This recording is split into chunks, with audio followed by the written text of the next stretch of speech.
This is Leicester Till I Die TV. Watch and subscribe on YouTube and listen on your podcast platform. Hi everybody, Jerry Taggart here. Now be sure to watch Chris and Leicester Till I Die TV by subscribing on YouTube and following them on social media for all the latest Leicester City news and information. Come on you foxes! Strap yourself in, because we're set up, switched on and ready to go.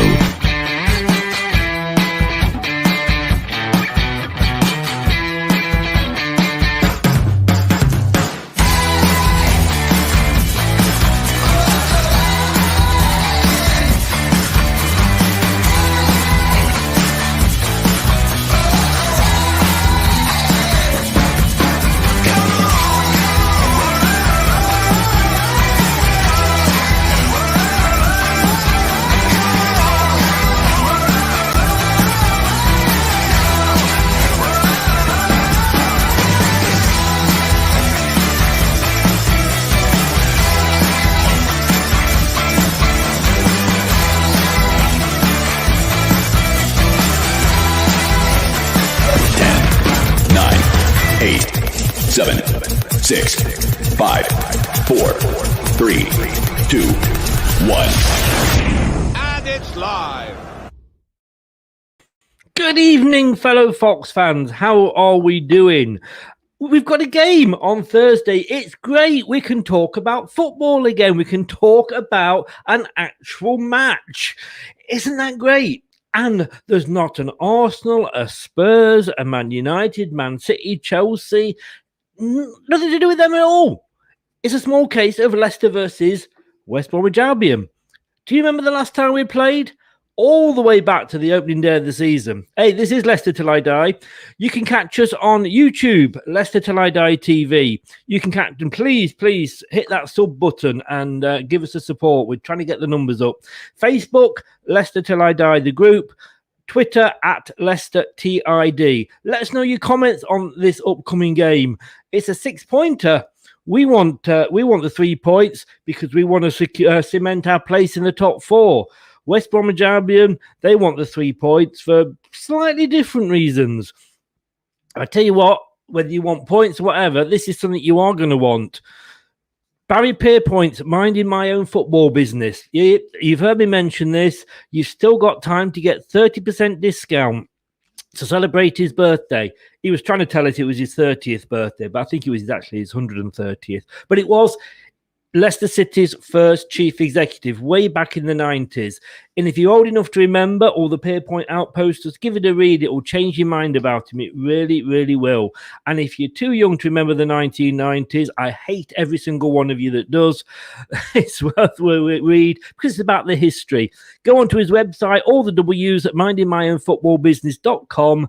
You can get 30% off and he will sign it with a personal message for you, which is very decent of him. Well, I tell you what, how long are we going to be able to say this for? We've got this weekend.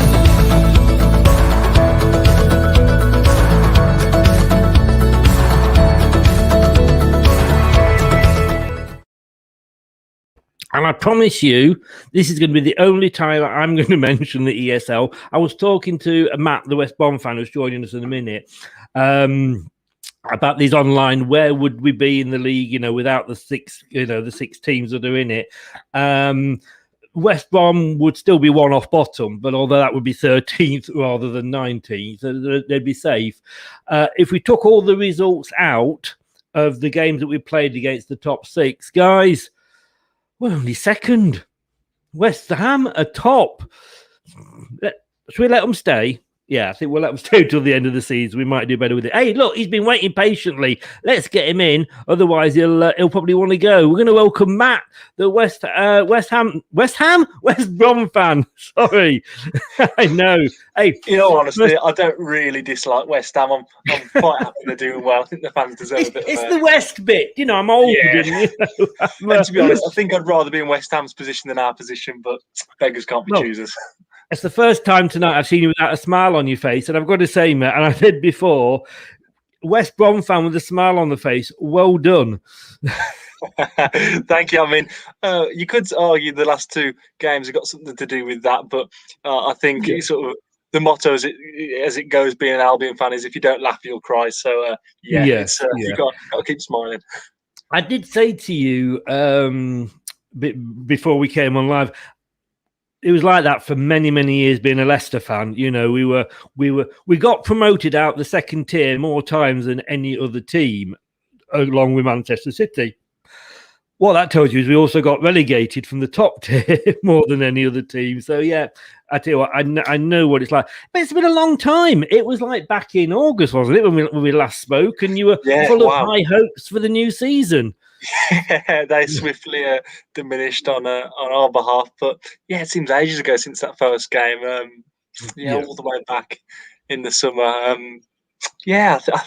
It just does feel a long time ago. The result wasn't great for an Albion perspective that day, but I think Leicester deserved to win that second half of that game. I think showed the class and the difference in quality. Good, man. I'll send the money over by PayPal in a few minutes. Well, you've got us again. You've got us. It's at the King Power on Thursday. It's on BT Sport, and other threads are available, I'm sure, if you search. Or if you want to listen to it, lcfc.com, BBC Radio Leicester, and BBC Radio 5 Live. We're getting close to the end, and it's going to be great, whatever happens, because the last couple of games, hopefully, I don't know if you're sort of, local to the ground, but we can go and watch the team again. Fingers crossed. So fingers crossed. No matter where you are in the league, what the result will be, I think it's just going to be enjoyable to be in the stadium, watch some live action. I saw at the weekend when you played Southampton at Wembley that there were fans there at Wembley, although I believe it was just local fans, so most Leicester supporters wouldn't have had the opportunity to go, which I suppose is a bit unfortunate, because being at Wembley for an FA Cup semi-final, getting to the final, it's such a monumental achievement. It's just a shame not all the loyal Leicester fans can be there. No, I mean, in fairness, it was like key workers and that, so I understood that. I don't like semi-finals in at Wembley anyway, because I think it takes the shine off the final. But the ground's got to be paid for. And there was some Leicester fans there. There was some Southampton fans there that live locally. We've got another fan coming in. Stefan, good evening, Stefan. How you doing? The erstwhile Aston Villa fan. Nice to see you. And Brad, the mod there. Thanks for joining us, Brad. Yeah, Chelsea are expected to pull out of the ESL. I'm just seeing on the BBC website, it does look like Chelsea are pulling out, possibly. Yeah. So, hey, that's lasted 24 hours, hasn't it? Short and sweet. Well, not sweet. I think they were showing sort of a video clip of teams that have won things since Spurs, who were in it last, won things. And obviously we've won the Premier League, you've won promotion. Virtually 90 odd of the teams are all on this list. But hey, let's talk about this game. Let's talk about this game that's coming up. First of all, it's nice to see at this time of the season that injuries are getting better for the players. But you've only got Ivanovic out, haven't you, as far as I know? Yeah, and he's played a big role this season, really, especially after Bilic left. So that's not the biggest miss for us, and we'll have a consistent lineup, which is probably only going to improve our chances. Yeah, I mean, we've got still James Justin and Harvey Barnes out, which Wes Morgan, let's say, he's a bit player of ourselves as well. He likes to party, but we've got Justin and Barnes out, which is still tough for us. But we've had that all season, and I think most clubs have struggled with injuries.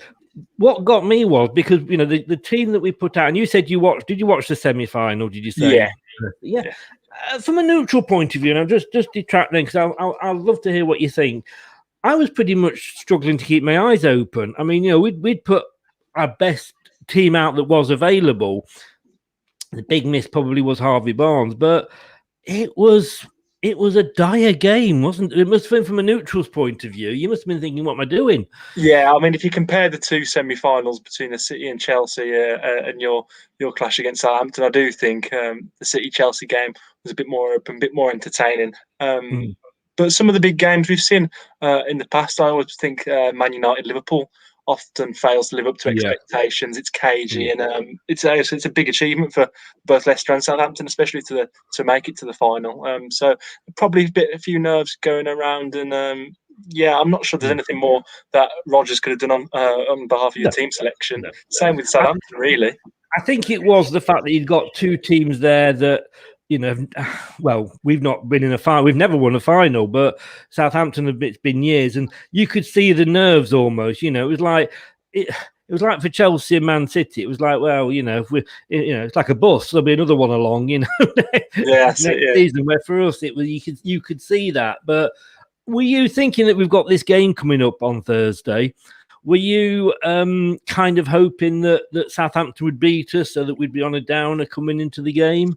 I'm not too sure, really. I mean, definitely it was in my mind that it was certainly a bigger distraction, I guess is fair to say, or maybe this game was the distraction, the semi-finals, the main point. I think probably from my perspective, it was more, if Leicester go through to the final, will that be on their minds in terms of not wanting to get injured? Maybe they've got, players would hate to miss the final, or risk that. I'm sure it's never the case. It's all sort of, I think, football fans like to contemplate that when it's not really an issue. But I think it's just looking at it as a distraction. Will players perhaps be slightly fatigued after that game, or maybe a few would pick up injuries? But I guess it could work either way. If they win, they'll look forward to the final more. But if you had lost, maybe it would have been a bit demoralising. It would.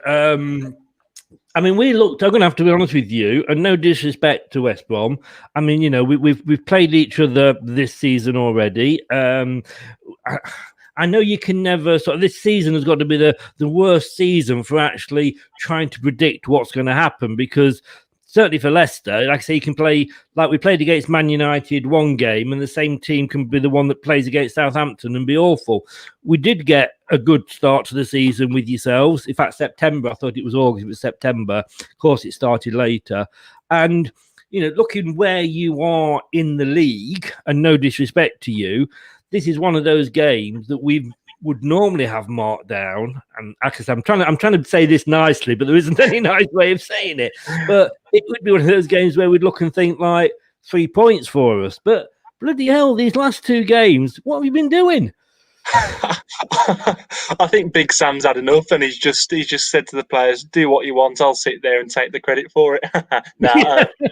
He's clearly got something going with the team. Whether he has said, we've got nothing to lose, let's just go out and have a go. I think that's probably the case. But something has clicked, and it's not like we somehow fluked. I mean, it's hard to get lucky with a 5-2 and 3-0 win. But we've played some great stuff, and we finally looked like a solid Premier League team.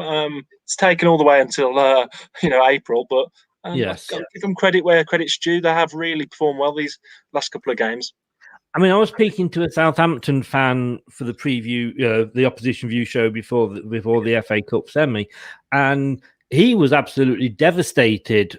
You absolutely wiped the floor with them, and I mean, Southampton aren't any fools. There wasn't something. Early in the season they were top of the league, but Chelsea, I mean, that's up there with the Aston Villa 7-2 win over Liverpool. I mean, I've got to say, first of all, on behalf of every single Leicester City fan out here, a huge thank you for that.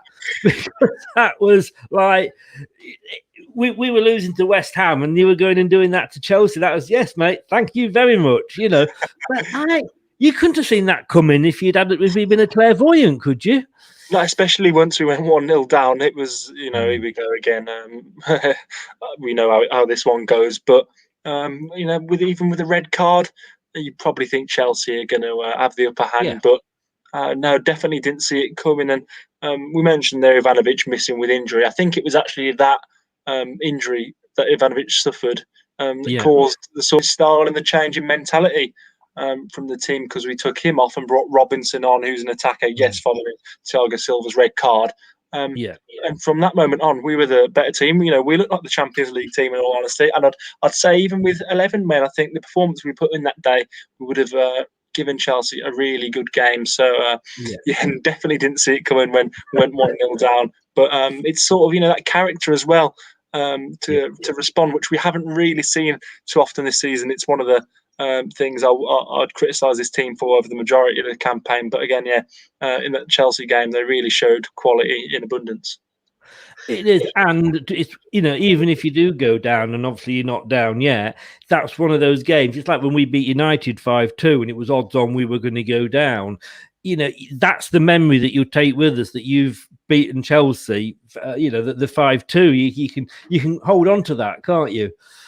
That's it. Yeah, it's just a shame that fans weren't in the ground that day, away fans. But it's definitely one to remember. That people are saying arguably is that our best ever Premier League performance. I think it must be up there. Yes. Apparently, Man City are also looking at pulling out now. Chelsea and Man City have both dropped out. I haven't seen Man City, but it's saying Chelsea. I never knew Chelsea pulled out of anything, to be honest with you. Or was that just John Terry and other players' wives? I don't know. Allegedly, shall we say that? Yeah, just in case my lawyers are watching, allegedly that is what they are saying. And that's completely thrown me off. I mean, I normally start with the question, how pleased or disappointed are you with your season so far? But I guess we kind of know. Yeah. If we look back to the start of the campaign, I guess we were optimistic with Bilic in charge, and we'd just come off promotion. Everyone's optimistic and excited for the season to begin when you just came up, but that slowly wore away. We were outplayed by numerous opposition. The lack of discipline, lack of character, fighting spirit in the squad was clear to see. The lack of fitness. We just weren't a Premier League team. Recruitment has turned out to be poor in the summer, whether that's Bilic or those above him, sporting director, etc. But we just weren't a Premier League team, weren't a Premier League squad, and that ultimately paid the price of Bilic losing his job, which I hated the way they went about it. I mean, we've just drawn 1-0, if you remember, against Manchester City that evening. And he was sacked straight after. And you think, why are you getting rid of him after drawing with City? And I hated the way they went about it, because it's clear they must have been doing stuff behind his back and planning to make a change. I just feel like your core principles as a football club is where you're going to earn respect, and that sort of just acting the right way. It's morals. So I didn't like the way that went about. But then they brought Allardyce in, and he failed to have an impact. Up until sort of March, February time. That whole sort of Christmas period. Up until January, even we looked even worse than under Bilic. At least we were trying to have a go with Bilic, and Allardyce. You couldn't see what at all we were trying to do. We'd again have a man sent off, or put ourselves behind in the comedy of errors. I remember an own goal we scored against Leeds. It was just, we weren't a Premier League team. Again, I'll say it. It was just appalling. There was nothing going for us, and it was a really hard time to watch Albion play. January came about, and it was obvious we needed reinforcements. I'm sure anyone could have told you that you're in the league where you are for a reason. The players weren't good enough, and Big Sam got his list of contacts out and definitely did a job in that regard. He brought in a striker, holding midfielder, Maitland-Niles, who's we can play anywhere. Who I think we were after him as well. We were being linked. Yeah, that was a weird one, wasn't it? Because he wanted to play centre midfield and not right back, those sort of lines. So, we made reinforcements to the team, and you can credit to Big Sam or whoever makes these transfers, because they have made a massive difference. One player for Leicester fans to look out for in the game on Thursday is Yokuslu, holding midfielder. He's a class act. He's better than any player we've had in this team, and I could see him being a suitable player for a team like yourselves, maybe as in reserve for someone like Ndidi, but he really is a quality player. I don't see a weakness in his game, so that's one player for you definitely to look out for. I'm gonna say, and I was gonna bring this up at the end, but seeing as sort of Big Sam sort of come up now, I mean, I always like, and I don't mean disrespect, because I still kind of put Leicester in this bracket, that I like to see the smaller clubs do well, and I would love to see either Fulham or yourself stay up, and Newcastle go down. I like to say the big teams struggle and the little teams have the moment. As we are at the moment, I say that's what I think. If you ask a lot of people, who would you want to finish in the top 4, Leicester or Tottenham? Most neutrals would probably go for Leicester. So it's that kind of relationship. And I can remember when Leicester were winning the league that we were everybody's favourite second team. Yeah. Everybody absolutely loved us. And then we sacked Claudio Ranieri and everybody absolutely hated us. And I'm kind of a bit like that with West Brom this season because it was early. I've got this graphic here and I don't know, Sam Allardyce is looking like Obi-Wan Kenobi and Slaven is looking like Ragnar Lothbrok off Vikings there. Someone would like to meet either of them in the dark. I'm going to have to be honest with you. I think Sam's got his coat on because he's got a bung hiding in the middle there, allegedly again. But Slaven wasn't really even given a chance, was he? And when that happened, most people seemed to be going like, "Well, I hope they go down now." Yeah, He just like he wasn't given a chance. No, I'd totally understand that perspective because I guess he wasn't. I mean, if you take a team up and you do a good job, I think you've got a right to have a go, and perhaps you could say have a whole season or have a longer slog than he did at this season. But I think you've always got to look at it at two sides with football. It's so easy to get caught up in the emotional side. As I was saying, I didn't like the way they went about it, and the morals of the club just it didn't sit right with me. But as I was saying, as time's gone on with Allardyce bringing his signings in, and it has drastically improved. I guess you can look at it from this point of view that we're a better team now than we were at any point in the Premier League under Bilic. And there's also a point to make out that we limped over the line, didn't we, at the end of the Championship season? We only went up due to other teams' failures. At Brentford failed to win on the last game. I think Fulham played a part in that as well. So as much as Bilic was a fan favourite and he had a connection with the supporters, he's passionate, we weren't good enough. And there are so many things now that you can see we're missing. As I said, the discipline, fitness, fighting spirit, lack of structure compared to now in the team. So I think as time goes on, you can see the decision may have been a correct one. And there's even arguments to say, we're looking so much better now.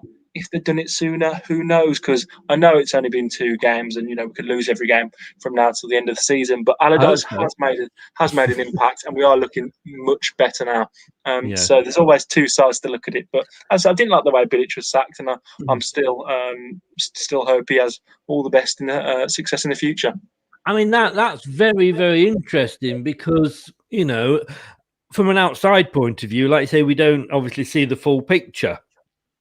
And we just see it that, Slaven Bilic is this nice guy that does a bit of work on the telly if it's a World Cup or whatever. Big Sam is the guy who, gets into trouble when he's managing England. And if and like I say, I would have thought you'd have gone and say, we should have kept Bilic, we might be up. But, you made a very good argument there for Sam. Thing is, if you go down, and unfortunately there's a probably a better than chance of you going down than staying up. Though, will Sam stay with you? That's the thing, or will he jump ship as soon as the whistle goes on the game that takes you down?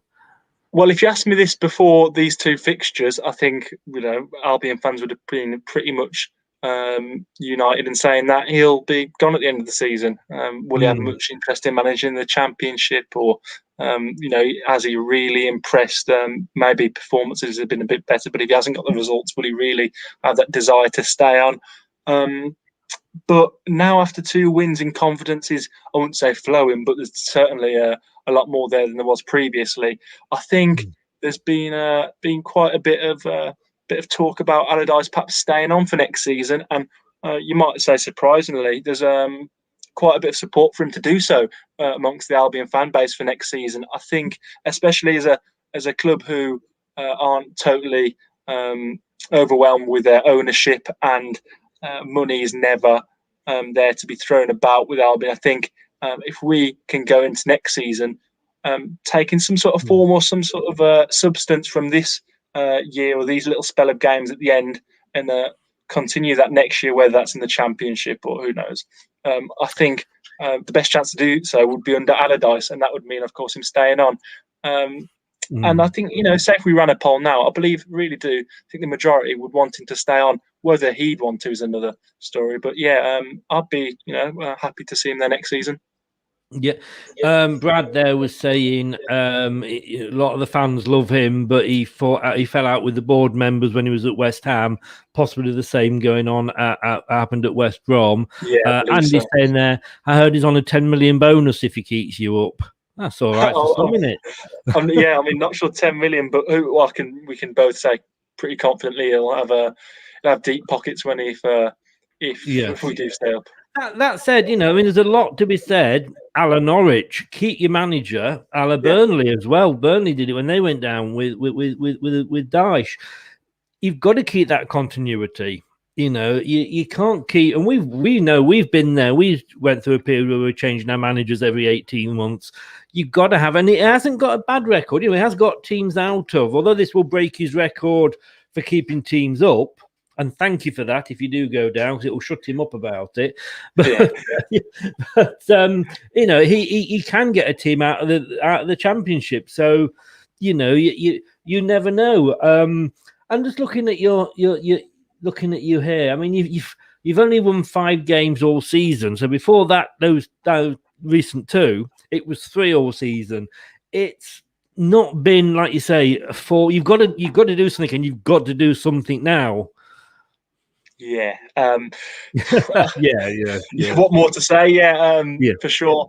I mean, the form since January has been better. I'll go to February and say since February, there's a stat that appeared on the screen during that Southampton game. And I think keeping goals out, we've actually been really good at it compared to most teams in the league. Our defence seems to finally be settled, and that's what Big Sam's probably done there. And now we're having that attacking impetus into our game, which is scoring goals.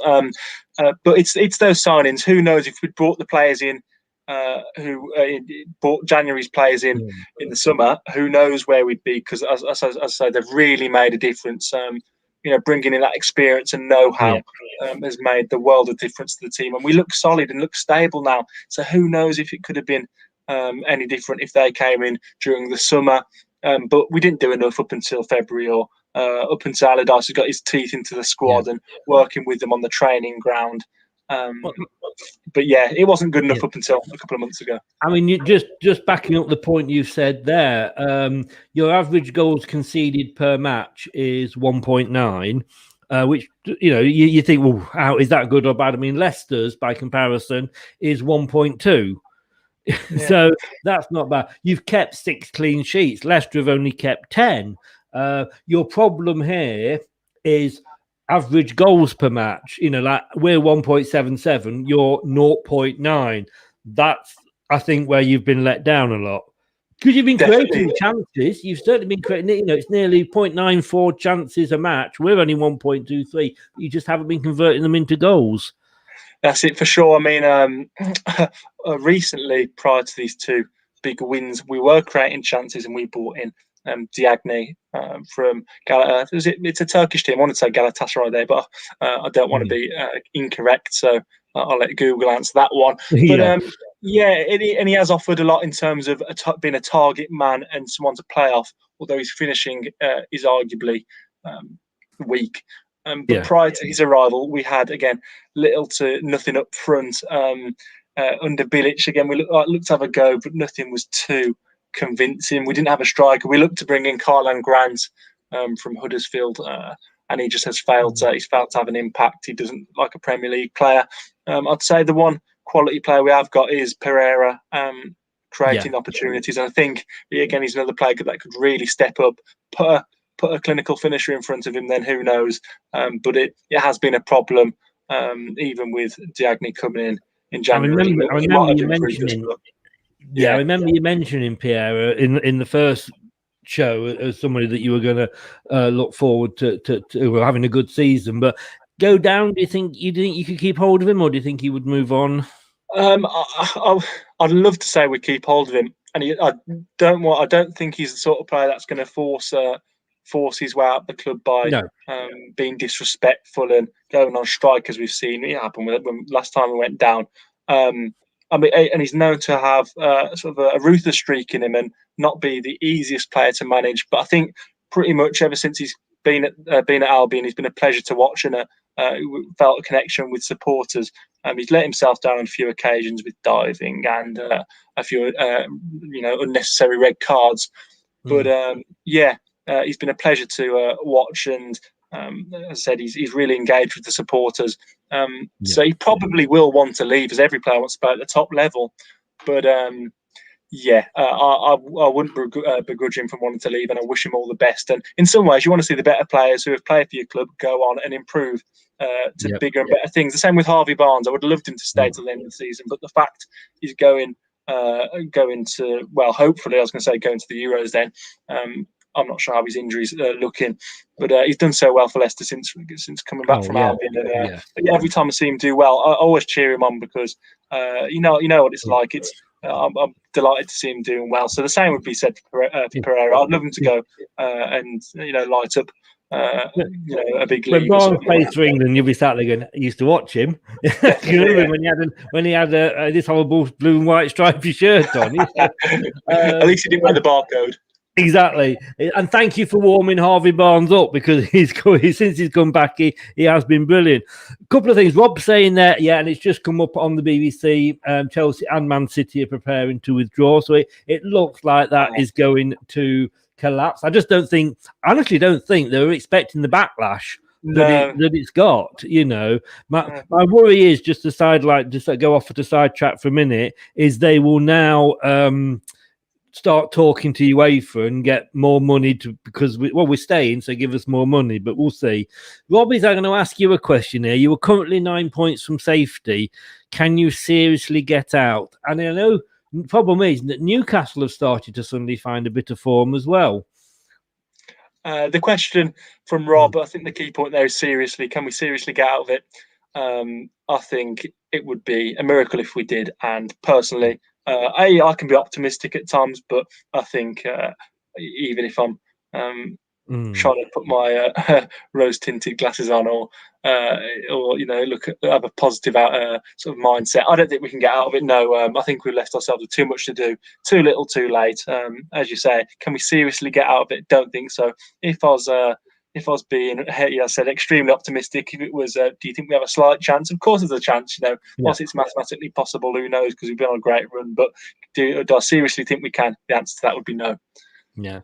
And I mean, look at Leicester, when we did the Great Escape, we were like that. And then suddenly we'd won something like 3 games all season. Suddenly we won 7 out of the last 9. It was like, you've got, you look at those things, and it's quite nice being a Leicester fan in the fact that, we can look at these things and go, our Great Escape will inspire other teams. And the fact that we won the Premier League, would inspire other teams. I mean, I was watching a thing from James Corden on his American show, and he was having a real dig about the, ESL. And he's going, we won't see another Leicester if they're sat, and all this sort of thing, and we can give other teams hope, so you can never say no until it is too late. Definitely. I mean, it's been done before, hasn't it? And if it hadn't have been, then you'd have far less hope. Yeah, and like I said, the last 2 games, you just never know. And we mentioned the Chelsea result, but you just don't know what's around the corner. You need the 3 points desperately for that reason.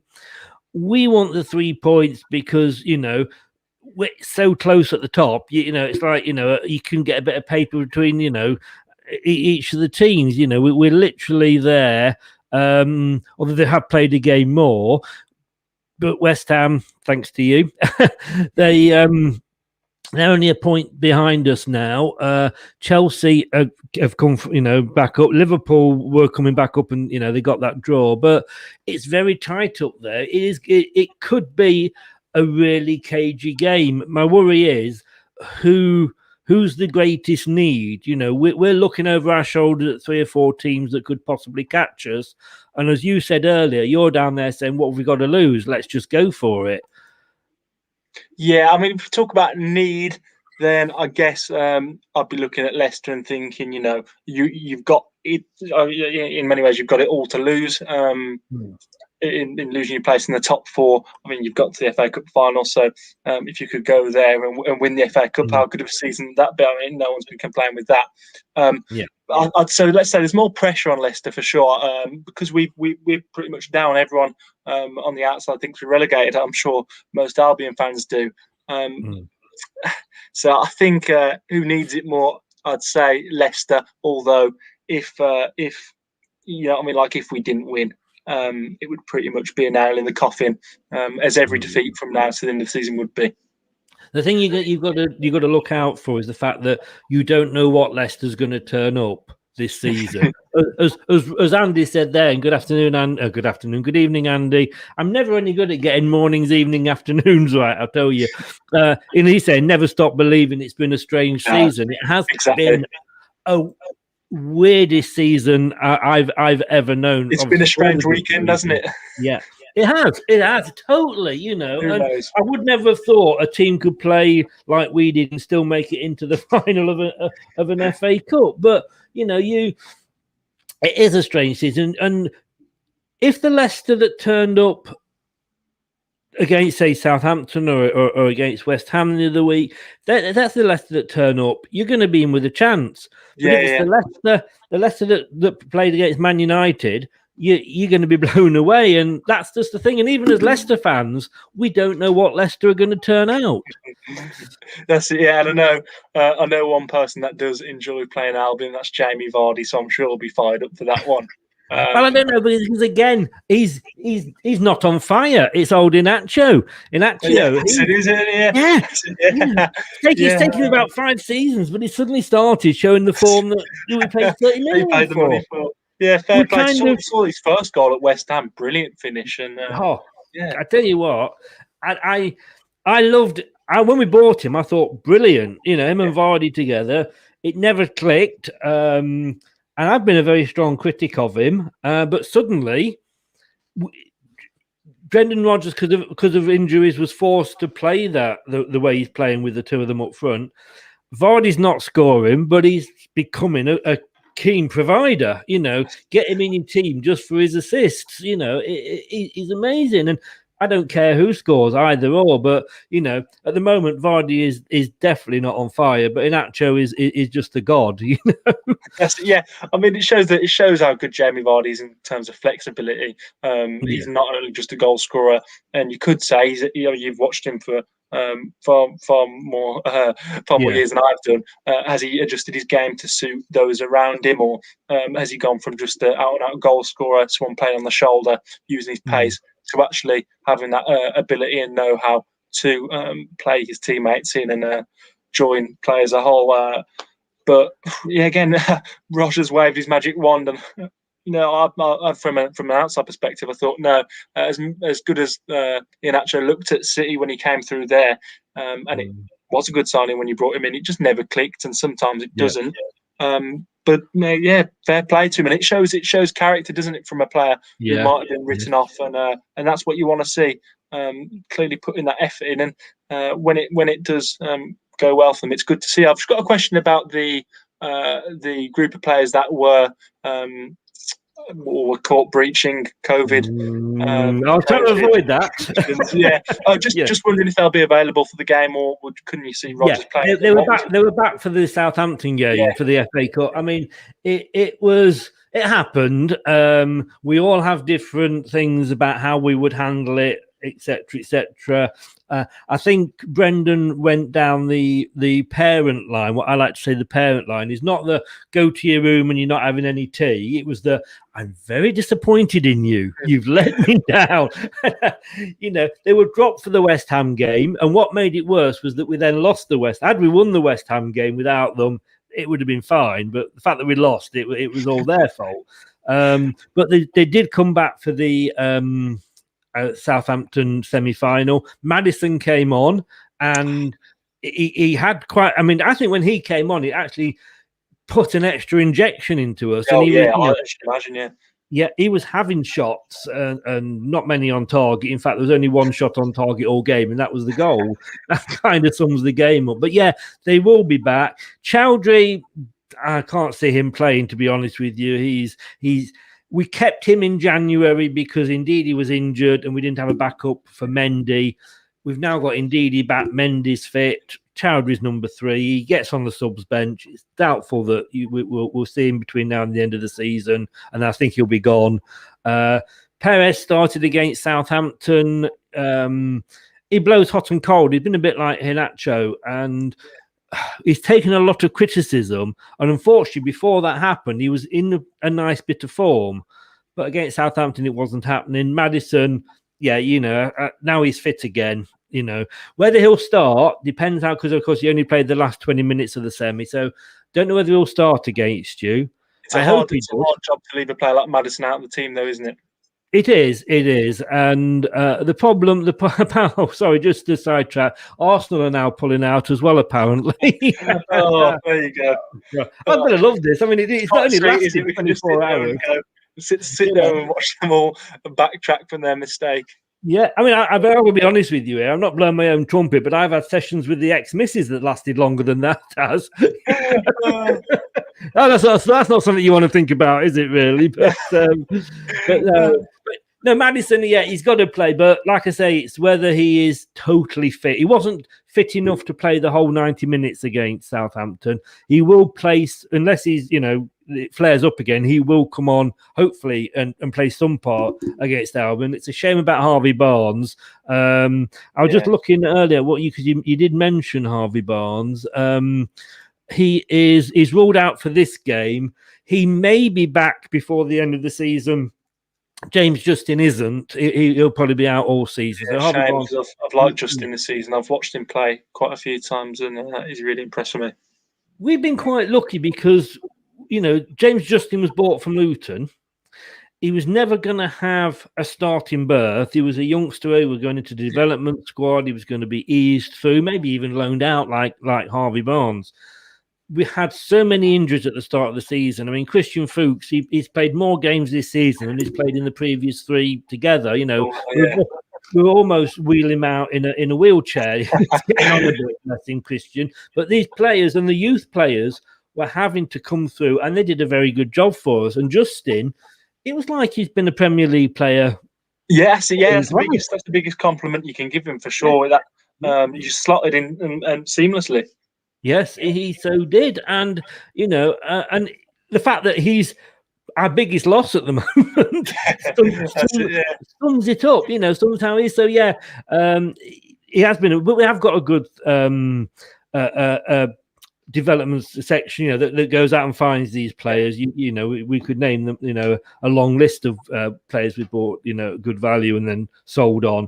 But, I was going to say something then, and my age has got. I was just going to bring on to the fact that you mentioned Brendan Rodgers taking the sort of disappointed parent route. It just made me think. Little anecdote: when we played Burnley one year, and you remember Saido Berahino, who was a revelation of some sorts before he kicked off.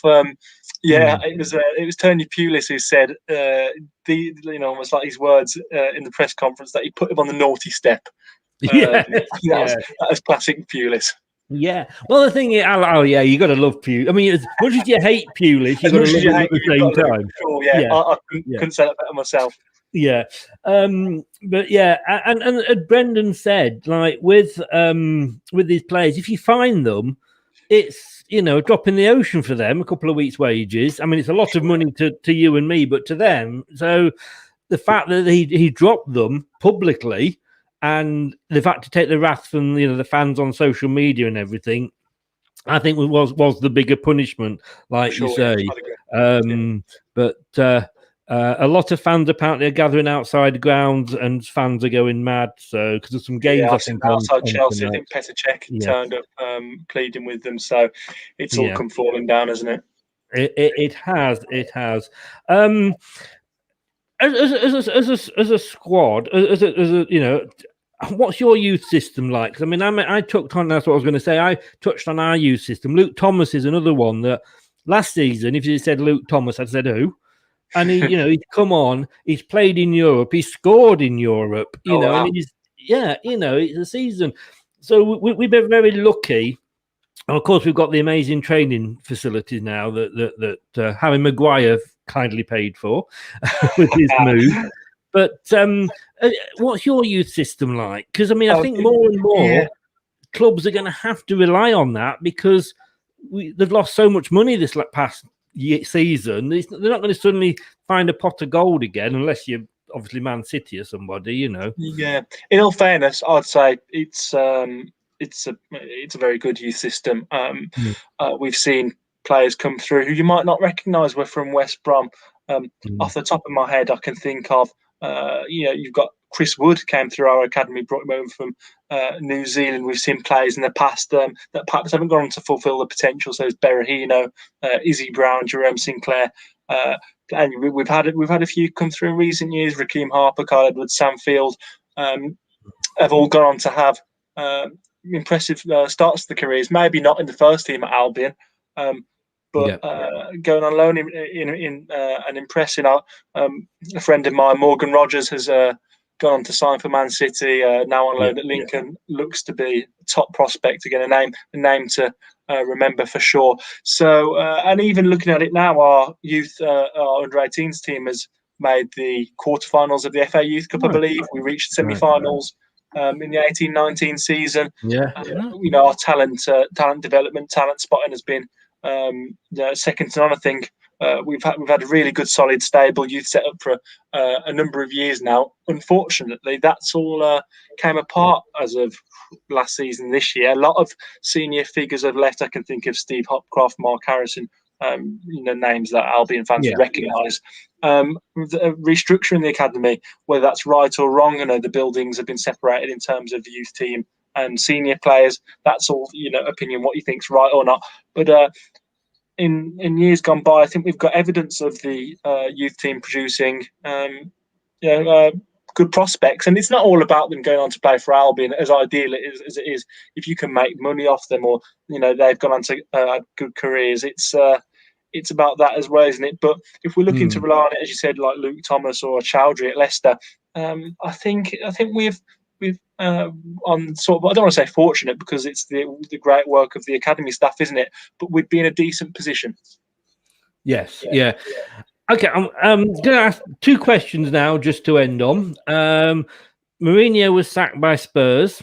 Again, there's a lot of rumours about, did he walk? Was he pushed? Was it because of this ESL?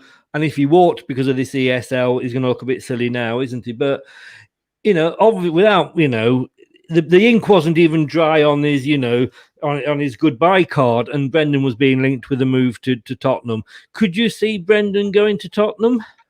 I could see him going to Tottenham, because he's a high quality manager, and I think he'd deserve the job. Whether he'd want to go is another question. I mean, we can all look at it from your perspective as a Leicester fan, and we can look at it as look at Brendan Rodgers' perspective, or Daniel Levy's perspective, the Tottenham fans' perspective. But I look at Tottenham now. The training ground, we saw on that Amazon documentary how good the facilities are, and that new stadium, from looking at on the TV, looks superb. It's just a shame I haven't been able to go this season. It looks top notch, and working with the likes of Harry Kane, Heung-min Son, it's going to be hard to turn down. But at the same time, we've seen instability within Tottenham in the last couple of seasons. There's news coming out of the camp that the players weren't exactly on Mourinho's side. Would it be risky if you don't get on board with those players? Could you risk alienating them?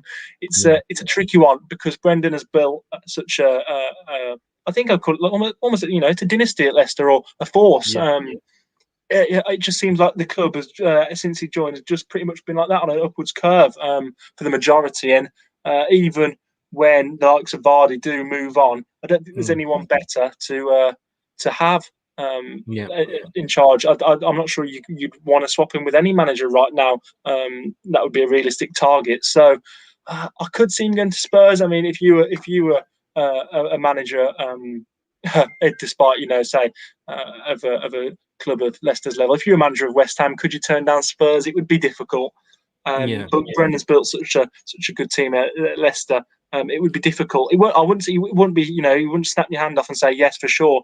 But if I'm being honest, then he could go. But it's such a difficult thing you'll have to weigh up. And he said, I'm sure it was leaving Celtic. Because he's a Celtic fan, isn't he? But he saw the bigger project. That's always at the back of our minds, unfortunately. Why would he want to go there? Why would he want to go there? But hang on, look at the way he left Celtic. But and I'm sure he has a great affection with Leicester and everything he's done there so far. And it shows no signs of stopping, doesn't it? It's not like you've reached your peak and stopped playing well. But it's Tottenham Hotspur. Look at that ground. Look at those players. Who knows? But I could see him, and I think it'd be a good appointment for Tottenham. I'll say that. I started out liking what you were saying. I didn't like what you were saying at the end. But last question, and then I'm gonna let you go because it's score prediction time, and so it always comes around, doesn't it? And I don't know whether we're doing this at the start of the season, but we do a prediction league on the website ltid.com, as you can see there, with the 3 ex-players and myself. And I don't like to brag, but I am 6 points ahead at the top. But I just thought I'd throw that in. But this is what we've gone for. And these names probably will mean nothing to you at all. But Steve Walsh, and Steve Lynix, he should really sort of stick out for you. But he's an ex-Baggie. He went to he was born. He lives around the corner. He was born in West Brom and came to you after he left us. But you weren't even a thought in your dad's mind at the time. But Steve Walsh has gone 3-0 to us. Steve Lynix, I think he was a bit torn with his loyalties there. 1-1. Ian Marshall 2-0. I've gone 3-0 because I think we are due to bounce back and we are due for one of the good games to come along. So unfortunately, I think you are going to get maybe be on the bad end of the wrong result for you anyway. But what do you think it's going to be? Well, often when I'm asked by opposition fans what I believe the score will be, I do tend to side with them on many occasions, whether that's just coincidence or is it a bit of a brown nosing, who knows? But thinking about it, I can't ignore our good form and how we've looked much better in recent times. But again, come up against a team like Leicester, it's a difficult one. I did think we'd get a win against Southampton. I was quite optimistic ahead of that game. But it's a different challenge, and I'll go with 2-1 to Leicester because I can see us competing to the very end, although the quality's there, and as it was at the start of the season, there's just a gap. And whilst Southampton are a decent team, they're nothing. They're nothing. Look at the table, and Chelsea were down to 10 men. I just think Leicester. I'll go 2-1 Leicester. You're Leicester, and just Brad's agreed with me. Well, you're a witness to this. You're a witness that Brad agreed. No, I'm not agreeing with him. He's agreeing with me. 3-0 to the Foxes. You're a witness to that. And the Brighton fans are just out warming up at Chelsea, and they've all got the T-shirts on. Football is for the fans. So I think all the players feel safe to come out now and say it. Not that. I really, like I say, I have nothing against West Brom other than Sam Allardyce. We're just not very good. We're not. I never said that. And I would love to see you stay up. But I do hope it doesn't start tomorrow on Thursday. So good luck for the rest of the season. One last thing, thinking about it, when you stayed up at the before the Premier League title win, so your great escape, you beat us at our place, didn't you? 3-2. We did, and it was a bit of a funny game because that was the Jeff Astle Memorial game. Yeah, really good occasion apart from the result, obviously. So you spoiled that, so maybe it's time for revenge. Sorry, mate. Our need was great. I mean, that's funny how things turn around, isn't it? Exactly, yeah, look at it. If you asked us then, I wonder what we would have made of this whole situation now. I know. Things just change round totally, Exactly. But anyway, mate, as I say, after Thursday, so Friday onwards, all the best. Thanks so much for coming on. I'll keep if you do go down, maybe we'll have a chat in a couple of seasons when you come back up. We'll see you in the cup. In the cup. Oh yeah, we'll get you in the cup. But as holders, hopefully. Right, mate? We'll probably be paying your under-21s in 3 or 4 years' time. Probably. Hey, stay safe. Thanks so much. It's been great having you on. It's always a pleasure. Thanks very much, mate. You take care of yourself. Thanks a lot. Cheers. Bye-bye. Thanks to Matt there, the West Brom fan. Always great to have him on. very honest, and says it as it is. You know, can't predict against West Brom, but we're just rubbish. You know, you got to admire his his honesty there. Well, what a show! I mean, taking the fact that we are back to football, it looks like the ESL is collapsing around their own proverbial feet. Don't some people look stupid? Don't we feel sorry for them? No. It's going to be an interesting week. But when you've got two of the clubs pulling out and a third one thinking about it, anyway, what we're bothered. We're on about the Premier League. We're on about Leicester Till I Die. You can catch us if you want to on YouTube, Leicester Till I Die TV. As Brad says, please hit that subscribe button. If you want to listen to us on catch up on podcast, we are on Anchor FM, Google, Amazon Music, Apple iTunes, Spotify, and Podcast Addict, to name but two. And sorry, slightly distracted there. Apparently, Ed Woodward has resigned. So something good's come out of this. I think that's what Man United fans will be saying. Guys, thanks for joining us. We'll be back tomorrow night, 7 o'clock. Yes, we are. You've got me again. I think you got me every night this week. Hey, more often than your missus. I know. 7 o'clock tomorrow. And with the wise old sage, Craig.